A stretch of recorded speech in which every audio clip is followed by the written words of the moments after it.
दरअसल क्या हुआ कि हम लोगों ने 2-3 मुद्दे उठाए थे शुरू से।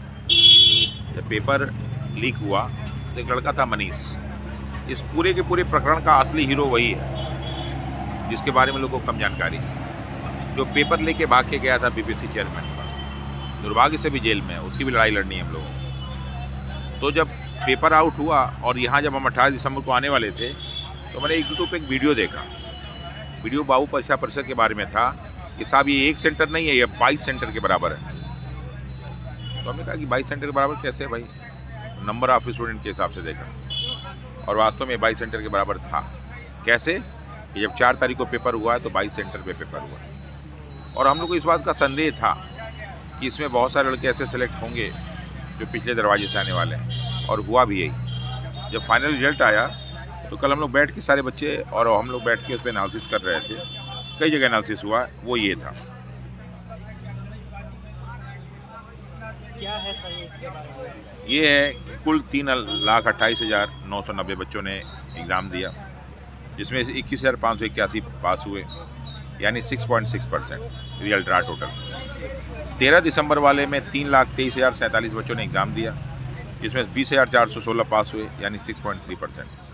वहीं 4 जनवरी को 5,943 लोगों ने एग्ज़ाम दिया और 1,165 पास हुए, यानी 19.6%, यानी इसका 3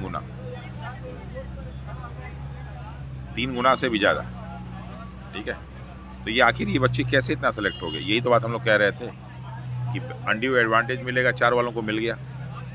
ये भी अभी सही नहीं है। सही क्यों नहीं है कि बहुत सारे प्रश्न अभी गलत हैं। जब वो प्रश्न बदलेंगे तो पूरा का पूरा ये जो है रिजल्ट भी बदल जाएगा। ये 2 प्रमुख मुद्दे हैं। एग्जाम दिए तो रिजल्ट पे क्या आप लोग का आया? हाँ, इसमें तो जैसे रिजल्ट में एक चीज़ इसमें देखने के लिए, जैसे 13 तारीख को एग्ज़ाम हुआ तो उसमें 6.3% लड़कों का रिजल्ट हुआ है, लेकिन जो 4 जनवरी को जो री एग्ज़ाम हुआ उसमें जो है 20% रिजल्ट दिया गया है। तो जैसे आयोग जैसे बोल रहा था किसी तरह का जो है दिक्कत नहीं होगा, इस रिजल्ट से प्रभावित नहीं होंगे छात्र, लेकिन आप सोचिए कि 6.3 और 20% में कितना का अंतर है। करीब आप मान लीजिएगा 13 से 14% का अंतर है। तो भाई लड़का तो इस रिजल्ट से प्रभावित हुआ है, राइट टू इक्वलिटी तो रहा ही ना। जैसे आयोग बोल रहा था कि स्केलिंग करेंगे, किसी तरह से प्रभावित नहीं होने देंगे, छात्रों पर कोई असर नहीं पड़ेगा, लेकिन इसमें तो साफ दिख रहा है कि असर पड़ रहा है। और बापू परीक्षा परिसर का जो री एग्ज़ाम लिया गया उसमें रोल नंबर देखा जा रहा है कि लगातार जो है 5-5, 6-6 कैंडिडेट का लगातार रिजल्ट हुआ है। और 13 तारीख को जो रिजल्ट हुआ है जो एग्ज़ाम लिया गया था उसमें कहीं 100 तक जो है एक बच्चा दिख रहा है, 2 बच्चा दिख रहा है, ऐसा हाल है। तो पूरी तरीके से जो है धांधली तो है, दिख रहा है। क्या नाम हुआ आपका? विकेश भट्ट। रिजल्ट पर क्या कहेंगे? रिजल्ट पूरी तरह से निराधार है। रिजल्ट बीपीएससी आयोग को, चेयरमैन को हाई कोर्ट के फैसले का इंतज़ार करना चाहिए था, लेकिन उन्होंने ऐसा नहीं किया। जी नहीं, मेरा रिजल्ट नहीं हुआ। आगे क्या तैयारी? अभी हाई कोर्ट के फैसले का इंतज़ार है, देखते हैं आगे क्या होता है। मेरा नाम सूरज कुमार है।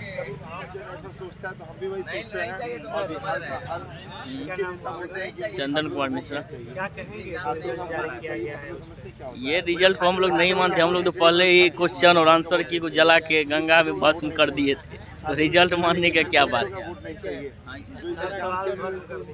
भस्म पहले ही क्वेश्चन और आंसर की को हम लोग कर चुके थे। तो आंसर को, जब क्वेश्चन को नहीं माने तो उसका आंसर रिजल्ट को कौन मानता है?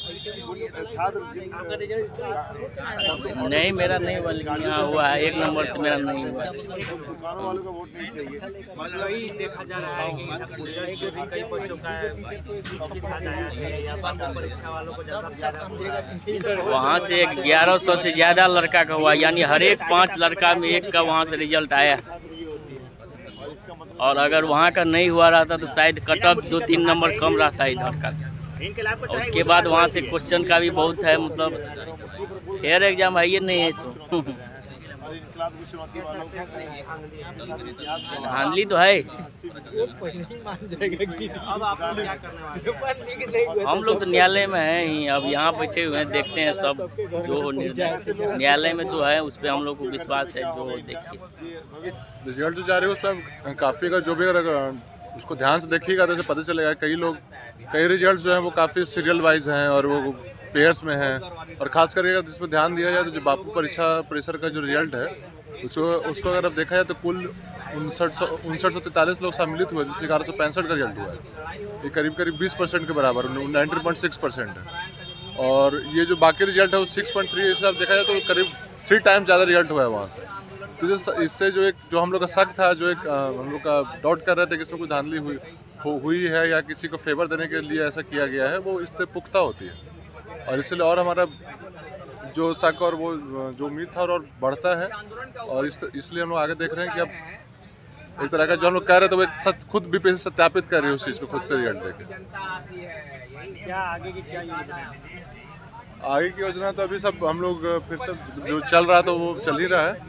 बाकी इसमें उम्मीद करें कि और भी लोग जुड़े इसमें। धांधली जो भी लोग अगर सच जो आप अगर एनालिटिकल व्यू से देखेंगे इस रिजल्ट को, तो उनके अंतरात्मा कहेगी कि यहाँ क्या हुआ है क्या नहीं हुआ है। और फिर से लोग जुटे हैं यहाँ पे, और फिर से हम लोग न्यायालय में भी है मामला, और इस खास में हर फ्रंट पे लड़ेंगे। और इसमें आगे भी जैसे जारी रहेगा और जैसे लोगों का सहयोग होगा और लोगों का जैसा निर्णय होगा उस सबसे आगे बढ़ेंगे।